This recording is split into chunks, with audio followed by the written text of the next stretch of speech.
Assalamualaikum warahmatullahi wabarakatuh. Saya Muhammad Devi Arafi. Di sini saya akan menjelaskan materi yang berkaitan dengan mengenal arsitektur komputer. Yang mana topik ini penting karena sebelum kita belajar ngoding, bikin aplikasi atau bahkan memperbaiki komputer, kita perlu tahu dong bagaimana sih komputer itu bekerja di dalamnya. Dimana di sini adalah latar belakang. Kita semua mungkin sudah sering pakai komputer, laptop, atau smartphone. Tapi, tahukah kalian bahwa di dalam alat itu ada banyak komponen yang saling bekerja sama untuk menjalani perintah kita? Nah, inilah yang disebut arsitektur komputer, yaitu bagaimana komponen-komponen dasar dalam komputer seperti CPU, memori, input atau output, dan jalur komunikasi antar mereka dirancang dan bekerja sama. Kenapa penting kita pelajari? Karena dengan paham arsitektur komputer, kita jadi ngerti apa yang terjadi di dalam mesin saat kita buka aplikasi, main game, atau ngetik tugas. Adapun komponen-komponen utama dalam komputer, yakni CPU atau Central Processing Unit, sebagai ada otaknya komputer. Yang kedua ada memori atau RAM sebagai penyimpanan sementara untuk data yang sedang diproses. Yang ketiga, unit I/O, yaitu komponen yang menghubungkan komputer dengan dunia luar. Yang keempat dan terakhir itu sistem bus, jalur penghubung antar komponen. Adapun CPU dan fungsinya. Oke, sekarang kita fokus ke CPU. Bayangkan CPU itu seperti kepala sekolah di sebuah sekolah. Semua keputusan utama dibuat di sana, yang dimana CPU bertugas untuk menjalankan semua perintah atau instruksi dari program yang sedang kita gunakan. Di dalam CPU ada 3 unit bagian penting. Yang pertama adalah ALU, yaitu Arithmetic Logic Unit. Bagian ini melakukan semua hitungan dan logika. Contohnya saat kita klik tombol tambah di kalkulator atau saat komputer harus membandingkan 2 angka, disinilah tempatnya. Yang kedua yaitu CU, yaitu Control Unit. CU ini seperti pengatur lalu lintas. Dia memastikan semua komponen bekerja sesuai urutan. Jadi misalnya data datang dari RAM, lalu CU atau Control Unit kasih tahu ALU untuk menghitung, setelah itu hasilnya disimpan di tempat tertentu. Tanpa CU, sistem jadi kacau. Yang ketiga yaitu register. Register ini seperti catatan kecil super cepat di meja CPU. Di sini disimpan data sementara selama proses berlangsung, misalnya angka yang mau dihitung atau hasil dari perhitungan sementara.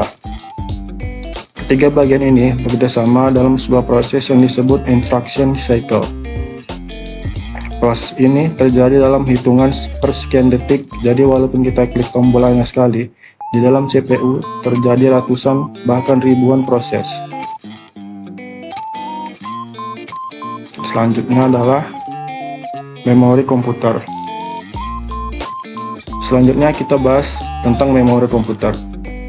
Kalau CPU tadi adalah sebuah otak, maka memori itu seperti meja kerja, tempat otak menyimpan hal-hal sementara. Komputer punya beberapa jenis memori, masing-masing punya fungsi berbeda, jadi kita bahas satu-satu. Yang pertama yaitu RAM, Random Access Memory.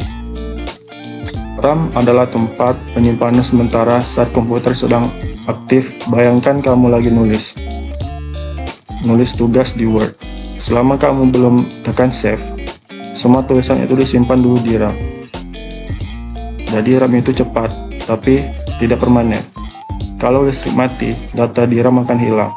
Contohnya saat kamu sedang buka banyak tag di browser. Semuanya ditampung di RAM. Yang kedua yakni ROM, Read Only Memory.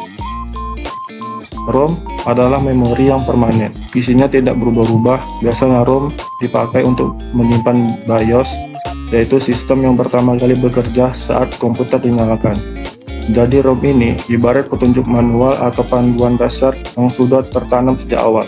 Bahkan kalau kita matikan komputer, isi ROM tetap ada.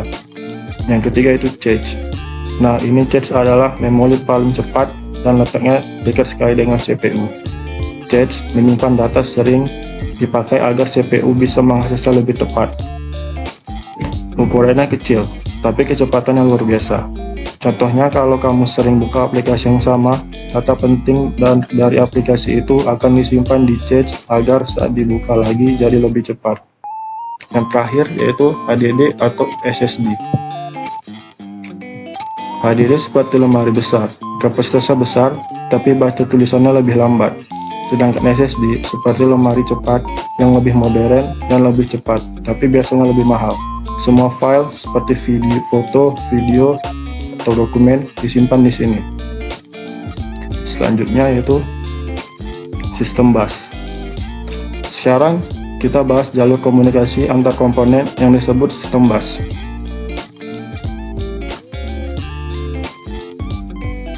Coba bayangkan, semua komponen tadi, CPU, RAM, dan ROM, hard disk, tidak akan bekerja selama kalau tidak ada jalur komunikasi.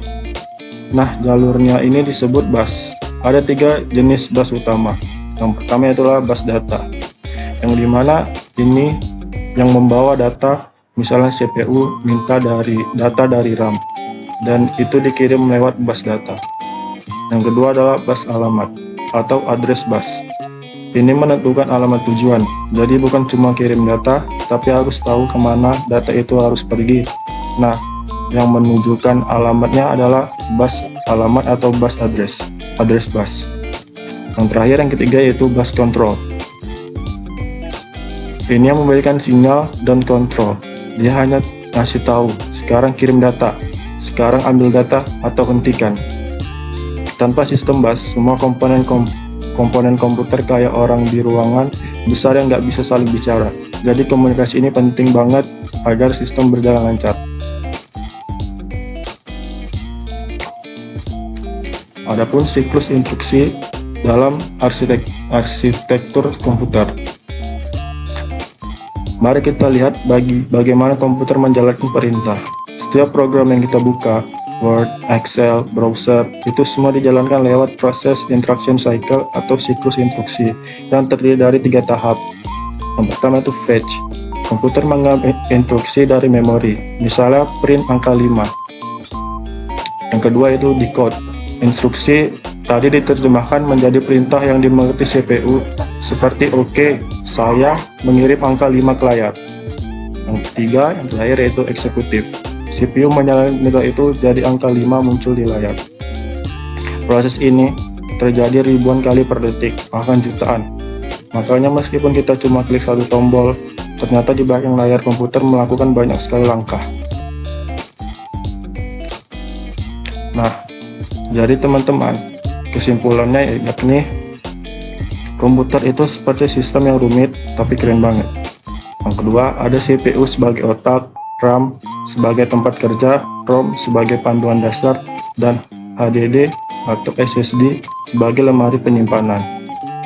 Semuanya terhubung lewat sistem bus dan bekerja dengan sangat cepat melalui siklus instruksi. Kalau kita paham dasar ini, kita jadi lebih menghargai teknologi dan bisa menggunakannya secara maksimal. Bahkan ini jadi langkah awal bagi kita yang ingin belajar pemrograman, rakit PC, atau kerja di bidang IT.